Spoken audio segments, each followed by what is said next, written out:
السلام علیکم ورحمۃ اللہ وبرکاتہ۔ بصرہ کے ایک کونے میں دریا کے کنارے ایک سرسبز نخلستان کے درمیان ولی بصرہ کا قلعہ نما مکان تھا۔ اس مکان کے وسیع کمرے میں ایک عمر رسیدہ لیکن قوی ہیکل شخص ٹہل رہا تھا۔ وہ چلتے چلتے رکتا اور دیواروں پر آویزہ نقشے دیکھنے میں منہمک ہو جاتا۔ اس کے چہرے سے غیر معمولی عزم و استقلال ٹپکتا تھا۔ آنکھوں میں ذکاوت اور ذکاوت سے زیادہ ہیبت تھی۔ یہ حجاج بن یوسف تھا، جس کے آہنی پنجوں سے دشمن اور دوست یکساں طور پر پناہ مانگتے تھے، جس کی تلوار عرب و عجم پر سائقہ بن کر کوندی اور بسا اوقات اپنی حدود سے تجاوز کر کے عالم اسلام کے ان درخشندہ ستاروں کو بھی خاک اور خون میں لٹا گئی جن کے سینے نور ایمان سے منور تھے۔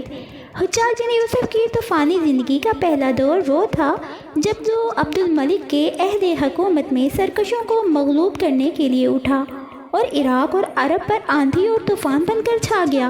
لیکن اس دور میں اس کی تلوار ایک اندھے کی لاٹھی تھی جو حق اور ناحق میں تمیز نہ کر سکی۔ دوسرا دور جس سے ہماری داستان کا تعلق ہے وہ تھا جب عبد الملک کی جگہ اس کا بیٹا ولید مسند خلافت پر بیٹھ چکا تھا۔ عراق اور عرب کی خانہ جنگیاں ختم ہو چکی تھیں اور مسلمان ایک نئے جذبے کے ماتحت منظم اور مستحکم ہو کر ترکستان اور افریقہ کی طرف پیش قدمی کر رہے تھے۔ اپنے باپ کی طرح ولید نے بھی حجاج بن یوسف کو اندرونی اور خارجی معاملات میں سیاہ و سفید کا مالک بنا رکھا تھا، لیکن ایک مسلمان مورخ کی نگاہ میں حجاج نے جو ولید کے لیے خدمات انجام دی وہ عبد الملک کی خدمات سے بہت مختلف تھیں۔ عبد الملک کے عہد حکومت میں حجاج بن یوسف کی تمام جدوجہد عرب اور عراق تک محدود رہی، اور اس کی خون اشام تلوار نے جہاں عبد الملک کی حکومت کو مضبوط اور مستحکم کیا، وہاں اس کے دامن کو بے شمار بے گناہوں کے خون کے چھینٹوں سے بھی داغدار کیا۔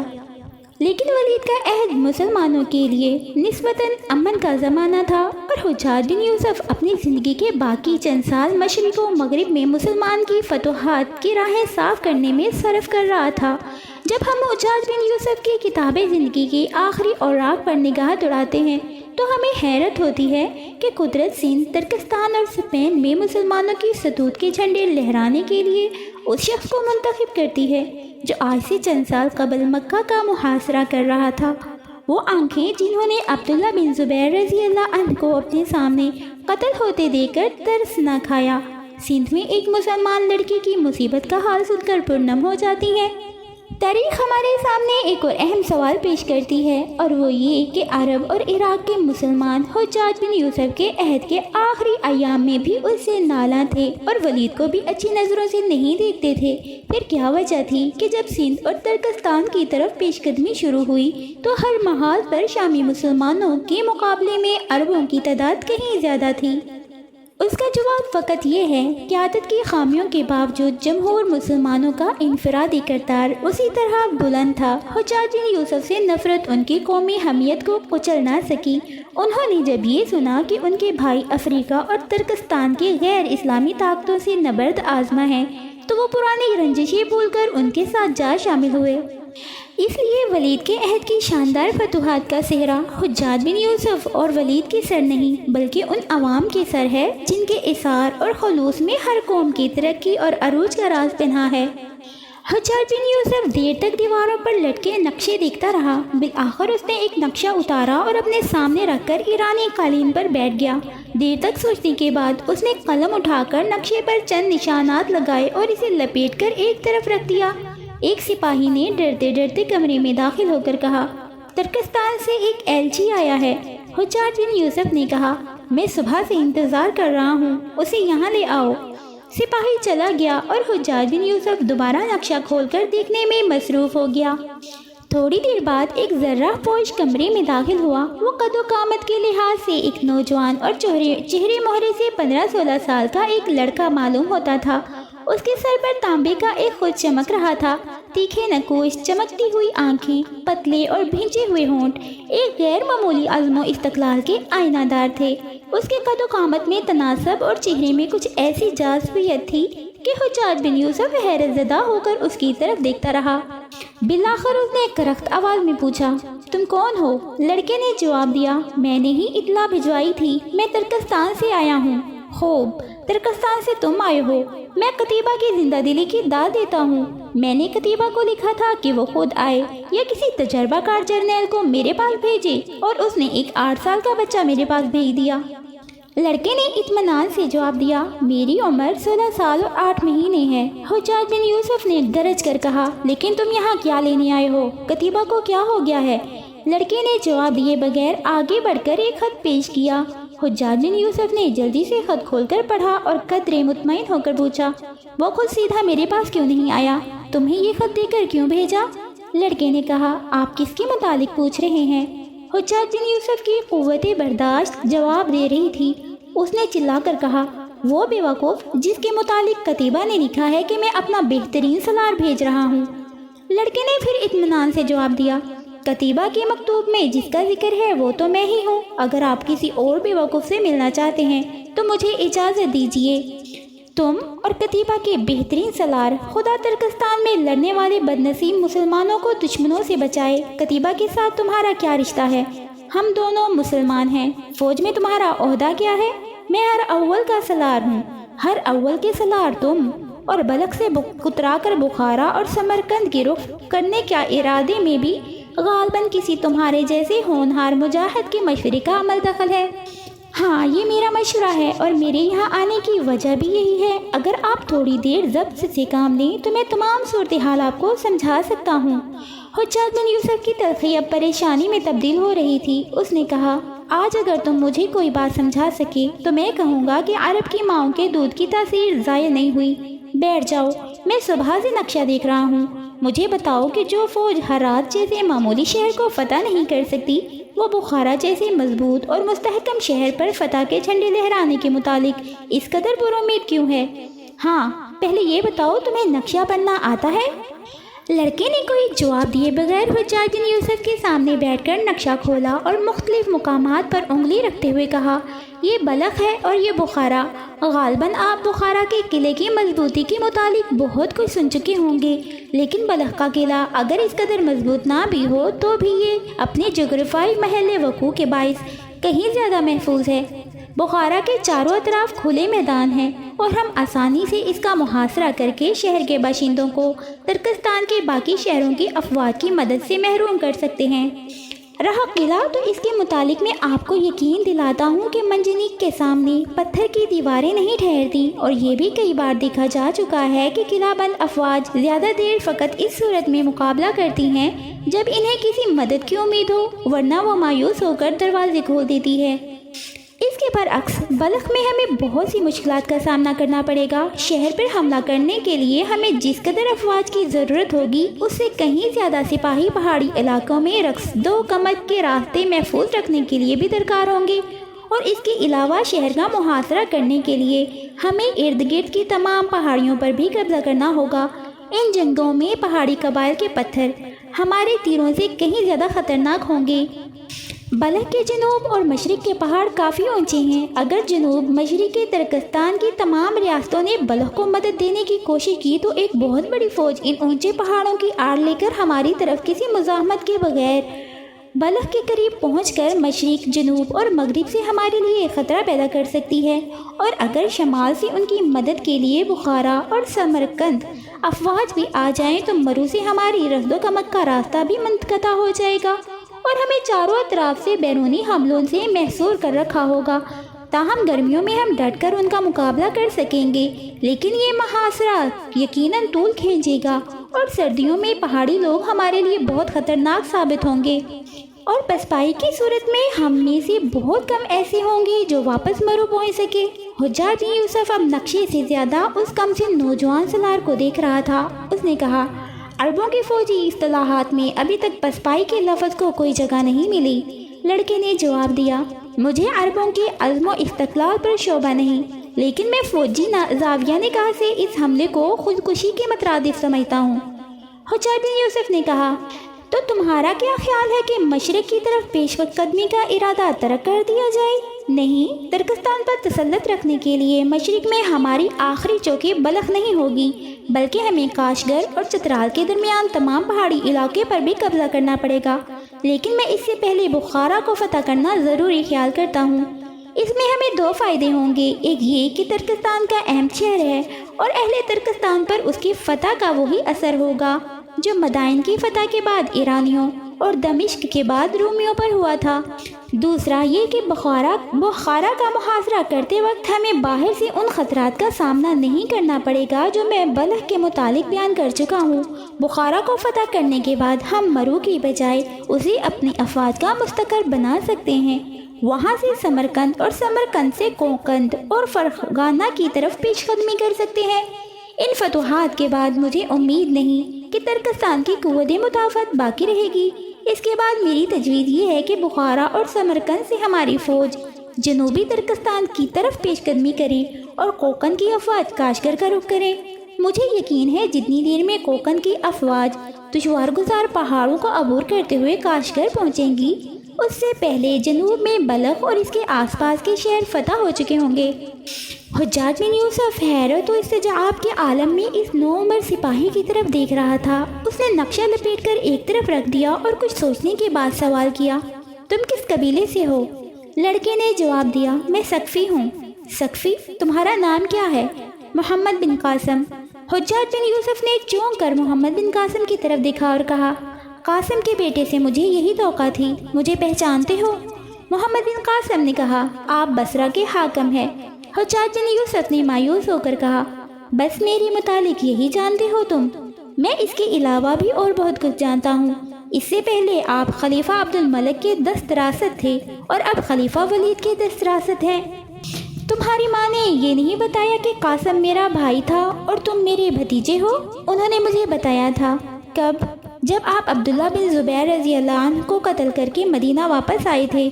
کم سن بھتیجے کے منہ سے یہ الفاظ سن کر حجاج بن یوسف کی پیشانی کی رگیں تھوڑی دیر کے لیے پھول گئیں۔ وہ غضبناک ہو کر محمد بن قاسم کی طرف دیکھنے لگا۔ اس کی نگاہوں میں خوف و ہراس کی بجائے غایت درجے کا سکون دیکھ کر اس کا غصہ آہستہ آہستہ ندامت میں تبدیل ہونے لگا۔ محمد بن قاسم کی بے باک نگاہیں اس سے پوچھ رہی تھی کہ جو کچھ میں نے کہا کیا وہ غلط ہے؟ کیا تم عبداللہ بن زبیر کے قاتل نہیں ہو؟ حجاج بن یوسف اپنے دل پر ایک ناقابل برداشت بوجھ محسوس کرتے ہوئے اٹھا اور دریا کی طرف کھلنے والے دریچے کے پاس کھڑا ہو کر جھانکنے لگا۔ عبداللہ بن زبیر کا قاتل، عبداللہ بن زبیر کا قاتل۔ اس نے چند بار اپنے دل میں یہ الفاظ دہرائے۔ تصور کی نگاہیں ماضی کا نقاب الٹنے لگی۔ وہ مکہ کے اس عمر رسیدہ مجاہد کو دیکھ رہا تھا جس کے ہونٹوں پر قتل ہوتے وقت بھی ایک فاتحانہ مسکراہٹ تھی۔ اسے ایک بار پھر مکہ کی گلیوں میں بیواؤں اور یتیموں کی چیخیں سنائی دینے لگیں۔ اس نے جھرجھری لیتے ہوئے مڑ کر محمد بن قاسم کی طرف دیکھا۔ وہ اس کی توقع کے خلاف اس کی طرف دیکھنے کی بجائے نقشہ دیکھنے میں منہمک تھا۔ عہد ماضی کی چند اور تصویریں اس کے سامنے آ گئیں۔ وہ پھر ایک بار مدینہ کے ایک چھوٹے سے مکان میں اپنے نوجوان بھائی کو بستر مرگ پر دیکھ رہا تھا۔ وہ بھائی جس نے مکہ میں اس کی کارگزاری کا حال سننے کے بعد اسے دیکھ کر غصے اور جوش سے آنکھیں بند کر لی تھی۔ قاسم کے یہ الفاظ پھر ایک بار اس کے کانوں میں گونجنے لگے، حجاج جاؤ، میں مرتے وقت عبداللہ بن زبیر کے قاتل کی صورت نہیں دیکھنا چاہتا۔ تمہارے دامن پر جس خون کے چھینٹے ہیں اسے میرے آنسو نہیں دھو سکتے۔ پھر وہ اپنے بھائی کے جنازے کے ساتھ ایک کم سن بچے کو دیکھ رہا تھا۔ یہ اس کا بھتیجا تھا جسے اس نے اٹھا کر گلے لگانے کی کوشش کی تھی، لیکن وہ تڑپ کر ایک طرف کھڑا ہو کر چلایا، نہیں نہیں، مجھے ہاتھ نہ لگاؤ، ابا کو تم سے نفرت تھی۔ حجاج بن یوسف نے ایک انتہائی تکلیف دہ احساس کے تحت محمد بن قاسم کی طرف دیکھا اور کہا، محمد ادھر آؤ۔ محمد بن قاسم نقشہ لپیٹ کر ایک طرف رکھتے ہوئے اٹھا اور حجاج بن یوسف کے قریب جا کھڑا ہوا۔ اس کے چہرے پر غیر معمولی اطمینان کی جھلک حجاج بن یوسف کے لیے صبر آزما تھی، لیکن اس نے ضبط سے کام لیتے ہوئے کہا، تو میں تمہاری نظروں میں عبداللہ بن زبیر کے قاتل کے سوا کچھ نہیں؟ محمد بن قاسم نے جواب دیا، یہ خلق خدا کا فتویٰ ہے اور میں آپ کو دھوکے میں رکھنے کے لیے قاتل کی جگہ کوئی اور لفظ تلاش نہیں کر سکتا۔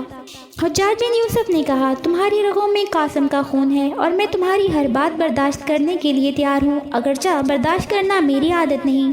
میں آپ کو اپنی عادت بدلنے پر مجبور کرنے نہیں آیا۔ میں قتیبہ بن مسلم باہری نے جو فرض میرے سپرد کیا تھا وہ میں پورا کر چکا ہوں، اب مجھے اجازت دیجیے۔ اگر آپ کو قتیبہ کے لیے کوئی پیغام بھیجنا ہو تو میں کل حاضر ہو جاؤں گا۔ ایک لمحے کے تذبذب کے بعد حجاج بن یوسف نے کہا، تم کہاں جانا چاہتے ہو؟ محمد بن قاسم نے جواب دیا، شہر میں والدہ کے پاس، میں سیدھا آپ کے پاس آیا ہوں، ابھی تک گھر نہیں گیا۔ تمہاری والدہ بصرہ میں ہے؟ اور مجھے یہ بھی معلوم نہ تھا، وہ یہاں کب آئیں؟ انہیں مدینہ سے یہاں آئے ہوئے 3-4 مہینے ہوئے ہیں، مجھے مرو میں ان کا خط ملا تھا۔ وہ کس کے پاس ٹھہری ہیں؟ وہ یہاں کیوں نہ آئیں؟ وہ ماموں کے مکان میں ٹھہری ہیں، اور یہاں نہ آنے کی وجہ آپ مجھ سے بہتر سمجھ سکتے ہیں۔ اور تم ترکستان جانے سے پہلے کہاں تھے؟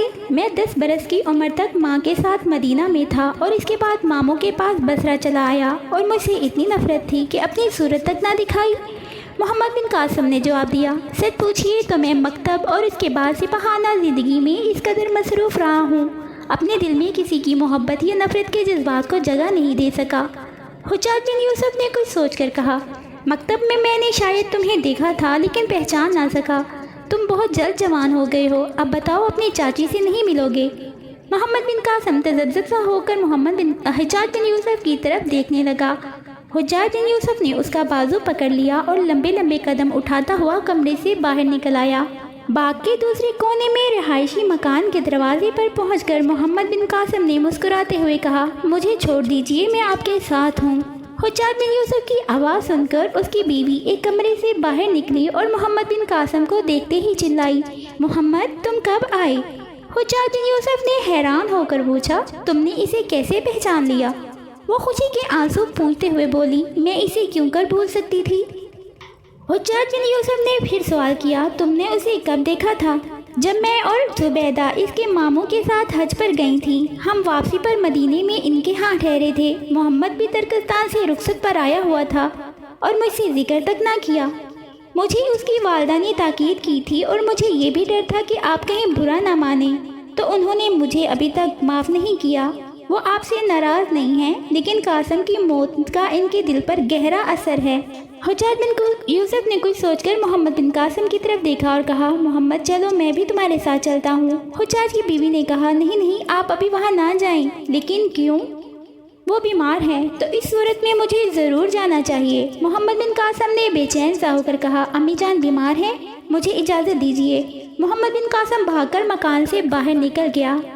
حجاج بن یوسف نے اس کا ساتھ دینے کے لیے پیچھے مڑا، لیکن اس کی بیوی نے آگے بڑھ کر اس کا راستہ روک لیا۔ نہیں آپ نہ جائیں، میں ضرور جاؤں گا، تمہیں یہی ڈر ہے نا کہ وہ مجھے برا بھلا کہیں گی اور میں طیش میں آ جاؤں گا؟ نہیں، ان کا حوصلہ اس قدر پست نہیں، تو پھر مجھے ان کی اعتماداری کے لیے کیوں منع کرتی ہو؟ اور تمہیں یہ کیسے معلوم ہوا کہ وہ بیمار ہیں؟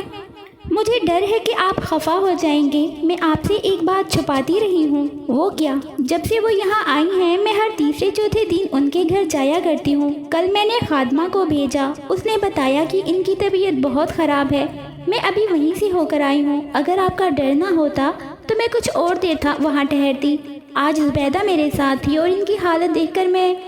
حجاج بن یوسف نے تسلی دیتے ہوئے کہا، تم ڈرتی کیوں ہو؟ صاف صاف کہو، اگر تم زبیدہ کو وہاں چھوڑ آئی ہو تو برا نہیں کیا، وہ ابھی آ جائے گی، میں نے خادمہ کو بھیج دیا ہے۔ لیکن تم نے یہ سب کچھ مجھ سے کیوں چھپایا؟ کیا تمہارا یہ خیال تھا کہ مجھ میں انسانیت کی کوئی رمق باقی نہیں رہی؟ مجھے معاف کیجیے۔ اچھا اب تم بھی میرے ساتھ چلو۔ زبیدہ محمد بن قاسم کی ماں کے سرہانے بیٹھی اس کا سر دبا رہی تھی، ایک شامی لونڈی ان کے پاس کھڑی تھی۔ محمد بن قاسم کی والدہ نے کراہتے ہوئے زبیدہ کا ہاتھ اپنے نحیف ہاتھ میں پکڑ لیا اور اسے اپنی آنکھوں پر رکھتے ہوئے کہا، بیٹی تمہارے ہاتھوں سے میری جلتی ہوئی آنکھوں کو ٹھنڈک پہنچتی ہے، لیکن مجھے ڈر ہے کہ تمہارے باپ کو پتہ لگ گیا تو وہ بہت خفا ہوگا اور پھر شاید تم یہاں کبھی بھی نہ آ سکو۔ جاؤ بیٹی۔ زبیدہ نے آنکھوں میں آنسو بھرتے ہوئے جواب دیا، میرا جی نہیں چاہتا آپ کو اس حالت میں چھوڑ کر جاؤں۔ صحن میں کسی کی آہٹ کی آواز سن کر زبیدہ نے اٹھ کر باہر جھانکا۔ محمد بن قاسم اپنے گھوڑے کی لگام حبشی غلام کے ہاتھ میں تھما کر بھاگتا ہوا آگے بڑھا۔ دروازے پر زبیدہ کو دیکھ کر جھجکا اور پہچان کر بولا، تم یہاں؟ امی کیسی ہیں؟ زبیدہ جواب دینے کی بجائے اس کی سپاہانہ حیت سے مرعوب سی ہو کر ایک طرف پیچھے ہٹ گئی اور محمد بن قاسم اندر داخل ہوا۔ بیٹے پر نگاہ پڑتے ہی ماں کے زرد چہرے پر رونق آ گئی۔ اس نے اٹھ کر بیٹھتے ہوئے کہا، بیٹا تم آ گئے؟ محمد بن قاسم نے اس کے قریب بیٹھ کر سر سے خود اتارتے ہوئے پوچھا، امی اب کب سے علیل ہیں؟ بیٹا بصرہ پہنچتے ہی میری صحت خراب ہو گئی تھی، لیکن مجھے کیوں نہ لکھا؟ بیٹا تم گھر سے کوسوں دور تھے اور میں تمہیں پریشان نہیں کرنا چاہتی تھی، اور یہ خود تمہارے سر پر مجھے بہت اچھا معلوم ہوتا ہے، اسے پھر پہن کر دکھاؤ۔ میں اپنے جو نوجوان مجاہد کو سپاہانہ لباس میں اچھی طرح دیکھنا چاہتی ہوں۔ محمد بن قاسم نے مسکراتے ہوئے خود اپنے سر پر رکھ لیا۔ ماں کچھ دیر ڈٹکی باندھ کر اس کی طرف دیکھتی رہی۔ اس کے منہ سے بے اختیار دعا نکلی، میرے اللہ یہ سر ہمیشہ اونچا رہے۔ محمد بن قاسم سے نظریں ہٹا کر اس نے زبیدہ کی طرف دیکھا اور کہا، بیٹی تم کیوں کھڑی ہو، بیٹھ جاؤ۔ زبیدہ جو ابھی تک دروازے کے قریب کھڑی تھی، جھجکتی ہوئی شرماتی ہوئی آگے بڑھی اور بستر کے قریب ایک کرسی پر بیٹھ گئی۔ ماں نے محمد بن قاسم کی طرف دیکھا، محمد تم نے اسے نہیں پہچانا؟ اس نے جواب دیا، میں نے اسے دیکھتے ہی پہچان لیا تھا، لیکن زبیدہ تم یہاں کیسے آئیں؟ چاچا کو تو یہ معلوم نہ تھا کہ امی جان یہاں ہیں۔ ماں نے پریشان ہو کر پوچھا، تم اپنے چاچا سے مل کر آئے ہو؟ ہاں امی، کتیبہ کا ضروری پیغام تھا، اس لیے میں سیدھا ان کے پاس پہنچا اور وہ مجھے پکڑ کر گھر لے گئے۔ وہ خود بھی آپ کے پاس آنا چاہتے تھے، لیکن میں آپ کی علالت کا سن کر بھاگ آیا اور انہیں ساتھ نہ لا سکا۔ ماں نے مغموم صورت بنا کر کہا، خدا کرے یہاں آنے میں اس کی نیت نیک ہو۔ زبیدہ کا سرخ و سفید چہرہ زرد ہو رہا تھا۔ اس نے کرسی سے اٹھ کر کہا، چچی جان میں جاتی ہوں۔ شامی کنیز بھی اٹھ کر کھڑی ہو گئی، لیکن اتنے میں باہر کسی کے پاؤں کی چاپ سنائی دی اور شامی کنیز نے آگے بڑھ کر صحن میں جھانکا اور اس کے منہ سے ہلکی سی چیخ نکل گئی۔ محمد بن قاسم پریشان ہو کر اٹھا اور دروازے کی طرف بڑھا۔ زبیدہ کی ماں اندر داخل ہوئی اور حجاج بن یوسف نے دروازے پر رک کر محمد بن قاسم سے کہا، محمد اپنی ماں سے پوچھو مجھے اندر آنے کی اجازت ہے؟ محمد بن قاسم نے مڑ کر ماں کی طرف دیکھا اور کہا، کیوں امی، چاچا اندر آنے کی اجازت چاہتے ہیں؟ ماں نے سر اور چہرہ ڈھانپتے ہوئے جواب دیا، گھر میں آنے والے مہمان کے لیے دروازہ بند نہیں کیا جا سکتا، انہیں بلا لو۔ حجاج بن یوسف اندر داخل ہوا۔ زبیدہ کے چہرے پر کئی رنگ آ چکے تھے۔ اس کی ماں نے اس کے سر پر ہاتھ رکھتے ہوئے کہا، بیٹی ڈرتی کیوں ہو؟ تمہارے ابا خود تمہاری چاچی کی مزاج پرسی کے لیے آئے ہیں۔ حجاج بن یوسف کو وہاں بیٹھے چند ساعتیں نہ گزری تھیں کہ گلی میں لوگوں کا شور سن کر محمد بن قاسم باہر نکلا اور تھوڑی دیر بعد مسکراتا ہوا واپس آ کر کہنے لگا، آپ کو دیکھ کر محلے کے تمام لوگ ہمارے دروازے پر جمع ہو گئے تھے، وہ سمجھ رہے تھے کہ آپ ہمیں قتل کرنے آئے ہیں۔ حجاج بن یوسف کے چہرے پر ایک دردناک مسکراہٹ نمودار ہوئی اور اس نے سر جھکا لیا۔ تیسرے دن محمد بن قاسم پھر حجاج بن یوسف کے پاس پہنچا اور ترکستان جانے کا ارادہ ظاہر کیا۔ حجاج بن یوسف نے پوچھا، تمہاری ماں کی طبیعت اب کیسی ہے؟ محمد بن قاسم نے جواب دیا، ان کی حالت اب پہلے سے کچھ اچھی ہے اور انہوں نے مجھے واپس جانے کی اجازت دے دی ہے۔ میرا ارادہ ہے میں آج ہی روانہ ہو جاؤں۔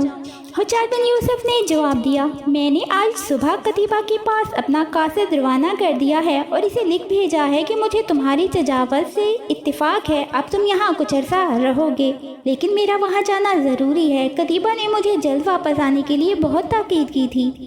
حجاج بن یوسف نے جواب دیا، لیکن مجھے اس جگہ تمہاری زیادہ ضرورت ہے، مجھ پر ایک بہت بڑا بوجھ ہے اور تم میرا ہاتھ بٹا سکتے ہو۔ میں یہاں سے اکیلا ہر محاذ کی نگرانی نہیں کر سکتا، اس کے علاوہ تمہارے متعلق میں نے دربار خلافت میں لکھا ہے، ممکن ہے کہ تمہیں وہاں ایک فوجی مشیر کا عہدہ سنبھالنا پڑے، لیکن دمشق میں مجھ سے کہیں زیادہ تجربہ کار لوگ موجود ہیں۔ میں یہ نہیں چاہتا کہ دربار خلافت میں آپ کے اثر و رسوخ کا ناجائز فائدہ اٹھاؤں۔ ابھی مجھے بہت کچھ سیکھنا ہے، آپ مجھے ترکستان جانے کی اجازت دیں۔ محمد، تمہارا یہ قیاس غلط ہے، تم اگر میرے بھتیجے ہونے کی بجائے میرے بیٹے بھی ہوتے تو بھی تمہاری بیجا حمایت نہ کرتا۔ مجھے یقین ہے کہ تم بڑی سے بڑی ذمہ داری سنبھال سکتے ہو، یہ محض اتفاق ہے کہ تم میرے بھتیجے ہو۔ پرسوں کی ملاقات میں جو اثر تم نے مجھ پر ڈالا ہے، اس کے بعد خواہ تم کوئی بھی ہوتے میں یقیناً تمہارے لیے یہی کچھ کرتا۔ قتیبہ بذات خود غیر معمولی صلاحیتوں کا مالک ہے، وہ تمہارے بغیر کام چلا سکے گا۔ تم میدان جنگ کی بجائے دمشق یا بصرہ میں رہ کر اس کی زیادہ مدد کر سکتے ہو۔ تم نوجوان ہو، وہ نوجوان جو بوڑھوں کی آواز سے ٹس سے مس نہیں ہونے کے عادی یقیناً تمہاری آواز پر لبیک کہیں گے۔ قتیبہ کی سب سے بڑی مدد یہ ہوگی کہ تم یہاں دمشق میں بیٹھ کر اس کے لیے مزید سپاہی بھرتی کرتے رہو۔ دوسری محاذ پر ہماری افواج مغربی افریقہ تک پہنچ چکی ہے، ممکن ہے کہ موسیٰ بن نصیر کسی دن سمندر عبور کر کے سپین پر حملہ کرنے کے لیے تیار ہو جائے۔ اس صورت میں ہمارے لیے مغربی محاذ ترکستان کے محاذ سے بھی زیادہ اہم ہو جائے گا، اس لیے جب تک دربار خلافت سے میرے مکتوب کا جواب نہیں آتا تم یہیں رہو۔ اور تمہارے ماموں جان ابھی تک کوفہ سے نہیں آئے؟ محمد بن قاسم نے جواب دیا، وہ شاید آج آ جائیں۔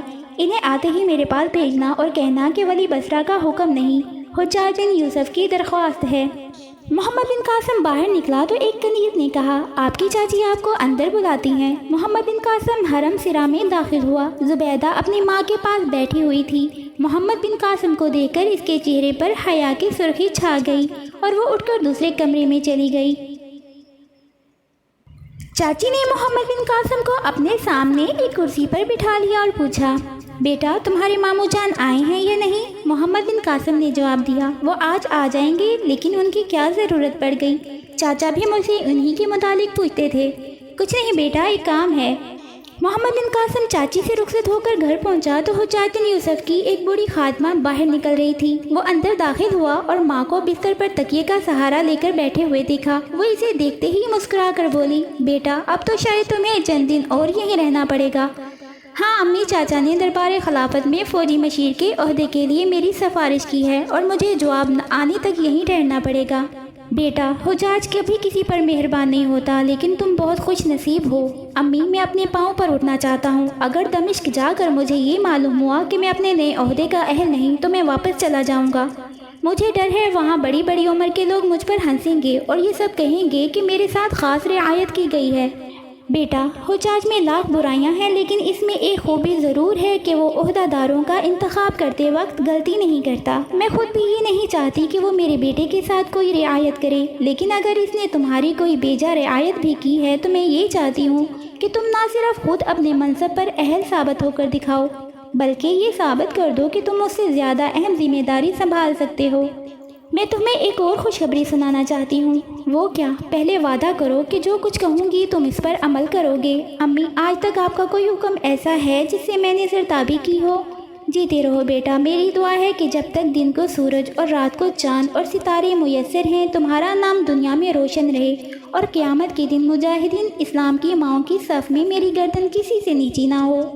ہاں امی، وہ خوشخبری کیا تھی؟ ماں نے مسکراتے ہوئے تکیے کے نیچے سے خط نکالا اور کہا، لو پڑھ لو، تمہاری چچی کا خط ہے۔ محمد بن قاسم نے خط کھولا اور چند سطور پڑھنے کے بعد اس کا چہرے کا رنگ سرخ ہو گیا۔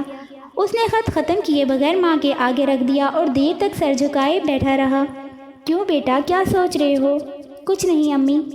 بیٹا یہ میری زندگی کی سب سے بڑی آرزو تھی اور حجاج سے نفرت کے باوجود میں یہ دعا کرتی تھی کہ زبیدہ میری بہو بنے۔ پچھلے دنوں وہ باپ سے چھپ چھپ کر میری اعتماداری کرتی رہی۔ سچ کہتی ہوں، اگر میری کوئی اپنی لڑکی بھی ہوتی تو شاید میرا اسی قدر خیال کرتی۔ مجھے یہ ڈر تھا کہ حجاج بن یوسف کبھی گوارا نہ کرے گا اور میں خدا سے تمہاری عزت، ترقی اور شہرت کے لیے دعائیں کیا کرتی تھی۔ میں جب بھی زبیدہ کو دیکھتی میرے منہ سے یہ دعائیں نکلتی، یا اللہ میرے بیٹی کو ایسا بنا دے کہ حجاج اسے اپنا داماد بنانے پر فخر محسوس کرے۔ آج میری آرزویں پوری ہوئیں، لیکن یہ خیال نہ کرنا کہ میں صرف اس لیے خوش ہوں کہ تم ولی بصرہ کے داماد بنو گے، بلکہ میں اس لیے خوش ہوں کہ مدینہ، دمشق اور بصرہ میں نے زبیدہ جیسی لڑکی نہیں دیکھی۔ میں یہ چاہتی ہوں کہ دمشق میں یا کہیں اور جانے سے پہلے تمہاری شادی کر دی جائے۔ تمہیں کوئی اعتراض تو نہ ہوگا بیٹا؟ امی آپ کو خوش رکھنا میں دنیا کی سب سے بڑی سعادت سمجھتا ہوں، لیکن ماموں جان حجاج سے بہت نفرت کرتے ہیں۔ اس کے باوجود وہ زبیدہ کو انہی نگاہوں سے دیکھتے ہیں جن سے میں دیکھتی ہوں۔ تم ان کی فکر نہ کرو۔ 3 ہفتوں کے بعد بصرہ، کوفہ اور عراق کے دوسرے شہروں میں یہ خبر حیرت و استعجاب سے سنی گئی۔ حجاج بن یوسف جو عالم اسلام کی کسی بڑی شخصیت کو خاطر میں نہیں لاتا تھا، اپنے بھائی قاسم کے یتیم اور غریب لڑکی کے ساتھ اپنی اکلوتی بیٹی کی شادی کر دی۔ دعوتی ولیمہ میں شہر کے معززین کے علاوہ محمد بن قاسم کے بہت سے دوست اور ہم مکتب شریک تھے۔ اگلے دن حجاج بن یوسف نے محمد بن قاسم کو بلا کر یہ خوشخبری سنائی کہ دمشق سے خلیفہ المسلمین کا ایلچی آیا ہے۔ انہوں نے لکھا ہے کہ تمہیں فوراً دمشق بھیج دیا جائے۔ محمد بن قاسم نے کہا، میں جانے کے لیے تیار ہوں، لیکن دربار خلافت کے بڑے بڑے عہدیدار مجھے دیکھ کر یہی سمجھیں گے کہ آپ کی وجہ سے میرے ساتھ بیجا رعایت کی گئی ہے۔ حجاج نے جواب دیا، قیمتی پتھر اپنی ضمانت سے نہیں بلکہ چمک سے پہچانے جاتے ہیں۔ میں نے فقط تمہاری فطرتی صلاحیتوں کی نشوونما کے لیے ایک موزوں ماحول تلاش کیا ہے۔ دربار خلافت میں تم صیغہ امور حرب کی مجلس شورا کے ایک رکن کی حیثیت سے کام کرو گے، اور اگر تم اپنے رفقائے کار اور خلیفہ کو میری طرح متاثر کر سکے تو یقین رکھو کسی کو تمہاری کم عمری کی شکایت نہیں ہوگی۔ محمد بن قاسم نے کہا لیکن میں حیران ہوں کہ سیغہ امور حرب کے مجلس شورا دمشق میں کیا کرتی ہے؟ خلیفہ نے امور حرب کی تمام ذمہ داریاں تو آپ کو سونپ رکھی ہیں، سپہ سالاروں کے ایلچی براہ راست آپ کے پاس آتے ہیں، نقل و حرکت کے تمام احکام آپ کی طرف سے جاتے ہیں۔ یہ اس لیے کہ مجلس شورا میں تمہارے جیسے سرگرم اور بیدار معزز ارکان کی کمی ہے اور ان کا بہت سا بوجھ مجھ پر ڈال دیا گیا ہے۔ اب تم وہاں جاؤ گے تو کم از کم میرے سر سے افریقہ کے محاذ کی نگرانی کا بوجھ ختم ہو جائے گا۔ افریقہ کے حالات میں ذرا سی تبدیلی پر امیر المؤمنین مجھے ہر دوسرے تیسرے مہینے مشورے کے لیے بلاتے ہیں۔ ممکن ہے تمہاری صلاحیتیں دیکھ کر وہ مجھے بار بار بلانے کی ضرورت محسوس نہ کریں اور میں ترکستان کے محاذ کی طرف زیادہ توجہ دے سکوں۔ محمد بن قاسم نے پوچھا مجھے کب جانا چاہیے؟ میرے خیال میں تم کل ہی روانہ ہو جاؤ، میں چند دنوں تک تمہاری والدہ اور زبیدہ کو بھی دمشق بھیجنے کا انتظام کر دوں گا۔ محمد بن قاسم رخصت ہونے کو تھا کہ حبشی غلام نے اندر آ کر حجاج بن یوسف کو اطلاع دی کہ ایک نوجوان حاضر ہونے کی اجازت چاہتا ہے۔ وہ کہتا ہے کہ میں سر اندیب سے نہایت اہم خبر لے کر آیا ہوں۔ حجاج بن یوسف نے کہا بلاؤ اسے، اور محمد تم ابھی ٹھہرو، میرا دل گواہی دیتا ہے کہ سر اندیب سے کوئی اچھی خبر نہیں آئی۔ غلام کے جانے کے تھوڑی دیر بعد زبیر اندر داخل ہوا۔ اس کے کپڑے گرد و غبار سے اٹے ہوئے تھے اور خوبصورت چہرے پر حزن و ملال اور تھکاوٹ کے آثار تھے۔ حجاج بن یوسف نے اسے دیکھتے ہی پہچان لیا اور کہا زبیر تم آ گئے، تمہارا جہاز؟ زبیر نے جواب دیا مجھے افسوس ہے میں آپ کے پاس اچھی خبر لے کر نہیں آیا۔ سندھ کے ساحل پر دیبل کے گورنر نے ہمارا جہاز لوٹ لیا ہے۔ دوسرا جہاز جس پر سرندیب کے راجہ نے آپ کے اور خلیفہ کے لیے تحائف بھیجے تھے وہ بھی لوٹ لیا ہے، اور مسلمان کے یتیم بچے جنہیں میں لینے کے لیے گیا تھا قید کر لیے ہیں۔ حجاج نے کہا تم یہاں کیسے پہنچے؟ مجھے تمام واقعات بتاؤ۔ زبیر نے شروع سے لے کے آخر تک اپنی سرگزشت سنائی۔ حجاج بن یوسف کی آنکھوں میں غم و غصہ کے شعلے بھڑکنے لگے، اس کے چہرے پر وہی پرانی ہیبت چھا گئی اور وہ ہاتھوں کی مٹھیاں بھینچتا ہوا اور ہونٹ چباتا ہوا کمرے میں چکر لگانے لگا۔ تھوڑی دیر بعد وہ ایک دیوار کے قریب رک کر ہندوستان کے نقشے کی طرف دیکھنے لگا اور اس کے منہ سے ایک زخمی شیر کی کسی گرج سے ملتی جلتی آواز نکلی۔ سندھ کے راجہ کی یہ جرت! بکریاں بھی شیروں کو سینگ دکھانے لگیں۔ شاید اسے یہ معلوم ہو گیا کہ ہماری فوج شمال اور مغرب میں پھنسی ہوئی ہے۔ یہ کہہ کر حجاج زبیر کی طرف متوجہ ہوا۔ تم نے ابھی تک بصرہ میں تو کسی کو یہ خبر نہیں سنائی؟ زبیر نے جواب دیا نہیں، میں سیدھا آپ کے پاس آیا ہوں۔ حجاج بن یوسف نے کہا سندھ کی طرف سے اس سے زیادہ صریح الفاظ میں ہمارے خلاف اعلان جنگ نہیں ہو سکتا، لیکن تم جانتے ہو اس وقت ہماری مجبوریاں ہمیں ایک نئے محاذ کی طرف پیش قدمی کی اجازت نہیں دیتی۔ میں یہ چاہتا ہوں کہ یہ المناک خبر ابھی عوام تک نہ پہنچے، وہ خود جہاد پر جانے کے لیے تیار ہوں یا نہ ہوں، لیکن مجھے کوسنے میں کوتاہی نہیں کریں گے۔ زبیر نے کہا آپ کا مطلب یہ ہے کہ آپ یہ سب کچھ خاموشی سے برداشت کر لیں گے؟ حجاج نے جواب دیا سر دست خاموشی کے سوا میرے لیے کوئی چارہ نہیں۔ میں مکران کے گورنر کو لکھتا ہوں کہ وہ خود سندھ کے راجہ کے پاس جائے، ممکن ہے کہ وہ اپنی غلطی کی تلافی کے لیے آمادہ ہو جائے اور مسلمان بچوں کو اس کے حوالے کر دے۔ زبیر نے کہا میں آپ کو یقین دلاتا ہوں کہ وہ اپنی غلطی کے اعتراف پر آمادہ نہیں ہوں گے۔ ابو الحسن کا جہاز لاپتہ ہونے پر بھی آپ نے مکران کے گورنر کو وہاں بھیجا تھا، لیکن انہوں نے اپنی لا علمی کا اظہار کیا، اور مجھے یقین ہے ابو الحسن کا جہاز بھی لوٹا گیا تھا اور وہ اور اس کے چند ساتھی ابھی تک راجہ کی قید میں ہیں۔ میں خود بھی مکران کے عامل سے مل کر آیا ہوں، وہ یہ کہتے ہیں کہ ان کے ساتھ راجہ اور اس کے اہلکار گزشتہ ملاقات میں نہایت ذلت آمیز سلوک کر چکے ہیں، اس لیے وہ بذات خود وہاں دوبارہ اس کے پاس جانا پسند نہیں کرتے۔ تاہم انہوں نے آپ کا مشورہ لیے بغیر مکران کے سالار اعلیٰ عبید اللہ کی قیادت میں دیبل کے حاکم کے پاس ایک وفد بھیج دیا ہے۔ جو کچھ میں دیکھ چکا ہوں اس سے میرا اندازہ ہے کہ دیبل کا راجہ انتہا درجے کا بے رحم اور ہٹ دھرم ہے، اور عبید اللہ بھی کافی جوشیلا ہے۔ ممکن ہے کہ وہاں ان کے ساتھ بھی وہی سلوک ہو جو ہمارے ساتھ ہو چکا ہے، اور وہ راجہ سے ملاقات کرنے سے پہلے کسی خطرے کا شکار ہو جائیں۔ حجاج نے کہا تاہم میں عبید اللہ کی واپسی کا انتظار کروں گا، اور اگر وہ بھی اچھی خبر نہ لایا تو میں کچھ نہیں کہہ سکتا۔ سندھ ایک وسیع ملک ہے اور ہمیں وہاں لشکر کشی سے پہلے ایک لمبی تیاری کی ضرورت ہے۔ یہ بھی ممکن ہے کہ امیر المؤمنین ترکستان، افریقہ اور اس کے بعد شاید اندلس کی فتح سے پہلے ہمیں سندھ پر لشکر کشی کی اجازت نہ دیں۔ محمد بن قاسم جو اب تک خاموشی سے یہ باتیں سن رہا تھا، اس نے زبیر کی مایوس نگاہوں سے متاثر ہو کر کہا، خلیفہ کو رضامند کرنے کی ذمہ داری میں لیتا ہوں، اگر آپ اجازت دیں تو میں کل کی بجائے آج ہی دمشق روانہ ہو جاؤں؟ حجاج نے جواب دیا، برخوردار، جاتے ہی خلیفہ کو ایسا مشورہ دے کر تم اپنی سپاہانہ صلاحیتوں کا اچھا مظاہرہ نہیں کرو گے۔ تمہاری غیرت اور شجاعت میں کلام نہیں، لیکن دشمنوں کے قلعے خالی تدبیروں سے فتح نہیں ہوتے۔ اس مہم کے لیے بہت سے سپاہیوں کی ضرورت ہوگی، اور عراق، عرب اور شام کے کسی بھی مستقر میں ہمارے پاس زائد فوج نہیں ہے۔ محمد بن قاسم نے جواب دیا، میں مسلمانوں کی غیرت سے مایوس نہیں، ایسی خبر ان لوگوں کو بھی متاثر کر سکتی ہے جنہیں آرام کی زندگی جذبہ جہاد سے محروم کر چکی ہے۔ ممکن ہے آپ اپنی عمر کے لوگوں سے مایوس ہوں، لیکن میں نوجوانوں سے مایوس نہیں، وہ نوجوان جو آپ اور خلیفہ سے اختلاف کے باعث ترکستان اور افریقہ جا کر لڑنا پسند نہیں کرتے، مسلمان بچوں پر سندھ کے راجہ کے مظالم کی داستان سن کر یقیناً متاثر ہوں گے۔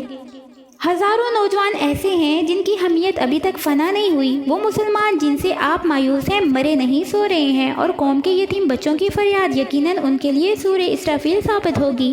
حجاج بن یوسف گہری سوچ میں پڑ گیا۔ زبیر نے موقع دے کر ایک سفید رومال جس پر نحید کی تحریر تھی اپنی جیب سے نکال کر اسے پیش کیا اور کہا، آپ کے نام یہ مکتوب ابوالحسن کی لڑکی نے اپنے خون سے لکھا تھا اور مجھ سے کہا تھا کہ اگر حجاج بن یوسف کا خون منجمد ہو چکا ہو تو یہ میرا خط پیش کر دینا، ورنہ اس کی ضرورت نہیں۔ حجاج بن یوسف رومال پر خون سے لکھی ہوئی تحریر کی چند سطور پڑھ کر کپ کپا اٹھا اور اس کی آنکھوں کے شعلے پانی میں تبدیل ہونے لگے۔ اس نے رومال محمد بن قاسم کے ہاتھ میں دے دیا اور خود دیوار کے پاس جا کر ہندوستان کا نقشہ دیکھنے لگا۔ محمد بن قاسم نے شروع سے لے کے آخر تک یہ مکتوب پڑھا۔ مکتوب کے الفاظ یہ تھے، مجھے یقین ہے ولی بصرہ قاصد کی زبانی مسلمان بچوں اور عورتوں کا حال سن کر اپنی فوج کے غیور سپاہیوں کو گھوڑوں پر زینے ڈالنے کا حکم دے چکا ہوگا، اور قاصد کو میرا یہ خط دکھانے کی ضرورت پیش نہیں آئے گی۔ اگر حجاج بن یوسف کا خون منجمد ہو چکا ہے تو شاید میری تحریر بھی بے سود ثابت ہو۔ میں ابوالحسن کی بیٹی ہوں، میں اور میرا بھائی ابھی تک دشمن کی دسترس سے محفوظ ہیں، لیکن ہمارے ساتھی ایک ایسے دشمن کی قید میں ہیں جس کے دل میں رحم کے لیے کوئی جگہ نہیں۔ قید خانے کی اس ڈاری کوٹلی کا تصور کیجئے جس کے اندر اسیروں کے کان مجاہدین اسلام کے گھوڑوں کے ٹاپوں کی آواز سننے کے لیے بے قرار ہیں۔ یہ ایک معجزہ تھا، میں اور میرا بھائی دشمن کی قید سے بچ گئے ہیں، لیکن ہماری تلاش جاری ہے اور ممکن ہے ہمیں بھی کسی تاریخ کوٹلی میں پھینک دیا جائے۔ ممکن ہے اس سے پہلے ہی میرا زخم مجھے موت کی نیند سلا دے اور میں عبرتناک انجام سے بچ جاؤں، لیکن مرتے وقت مجھے یہ افسوس ہوگا جو صبا رفتار گھوڑے جن کے سوار ترکستان اور افریقہ کے دروازے کھٹکھٹا رہے ہیں اپنے قوم کے یتیم اور بے بس بچوں کی مدد کو نہ پہنچ سکے۔ کیا یہ ممکن ہے کہ وہ تلوار جو روم اور ایران کے مغرور تاجداروں کے سر پر سائقہ بن کر کوندی سندھ کے مغرور راجہ کے سامنے کن ثابت ہو؟ میں موت سے نہیں ڈرتی، لیکن اے حجاج، اگر تم زندہ ہو تو اپنے غیور قوم کی یتیموں اور بیواؤں کی مدد کو پہنچو۔ نحید، ایک غیور قوم کی بے بس بیٹی۔ محمد بن قاسم نے رومال لپیٹ کر زبیر کے حوالے کیا اور حجاج بن یوسف کی طرف دیکھنے لگا۔ وہ گرد و پیش سے بے خبر سا ہو کر نقشے کی طرف دیکھ رہا تھا۔ محمد بن قاسم نے پوچھا، آپ نے کیا فیصلہ کیا؟ حجاج بن یوسف نے خنجر نکالا اور اس کی نوک سندھ کے نقشے میں پیوست کرتے ہوئے جواب دیا، میں سندھ کے خلاف اعلان جہاد کرتا ہوں۔ محمد، تم آج ہی دمشق روانہ ہو جاؤ، زبیر کو بھی ساتھ لے جاؤ۔ یہ مکتوب بھی امیر المؤمنین کو دکھا دینا، جتنی فوج دمشق سے فراہم ہو لے کر یہاں پہنچ جاؤ۔ میرا خط بھی امیر المؤمنین کے پاس لے جاؤ، واپس آنے میں دیر نہ کرنا۔ ہاں، اگر امیر المؤمنین متاثر نہ ہوں تو دمشق کی رائے عامہ کو اپنا ہموار بنانے کی کوشش کرنا، اور مجھے یقین ہے امیر المؤمنین عوام میں زندگی کے آثار دیکھ کر سندھ کے خلاف اعلان جہاد میں پس و پیش نہیں کریں گے۔ میں تمہیں ایک بہت بڑی ذمہ داری سونپ رہا ہوں، اور دمشق سے واپس آنے پر شاید تمہیں اس سے کہیں زیادہ اہم ذمہ داری سونپ دی جائے۔ میرا یہ خط دکھانے پر تمہیں راستے کی ہر چوکی سے تازہ دم گھوڑے مل جائیں گے۔ اب جا کر تیار ہو آؤ، اتنی دیر میں خط لکھتا ہوں، اور زبیر تم بھی تیار ہو جاؤ۔ حجاج بن یوسف نے تالی بجائی اور ایک حبشی غلام بھاگتا ہوا اندر داخل ہوا۔ حجاج نے کہا، انہیں مہمان خانے میں لے جاؤ، کھانا کھلانے کے بعد ان کے کپڑے تبدیل کرواؤ اور ان کے سفر کے لیے 2 بہترین گھوڑے تیار کرو۔ اگر آپ کو یہ کہانی اچھی لگ رہی ہے تو لائک کریں، شیئر کریں اور میرے چینل کو سبسکرائب کریں۔ لائک کرنے سے مجھے خوشی ہوتی ہے۔ شکریہ۔ اللہ حافظ۔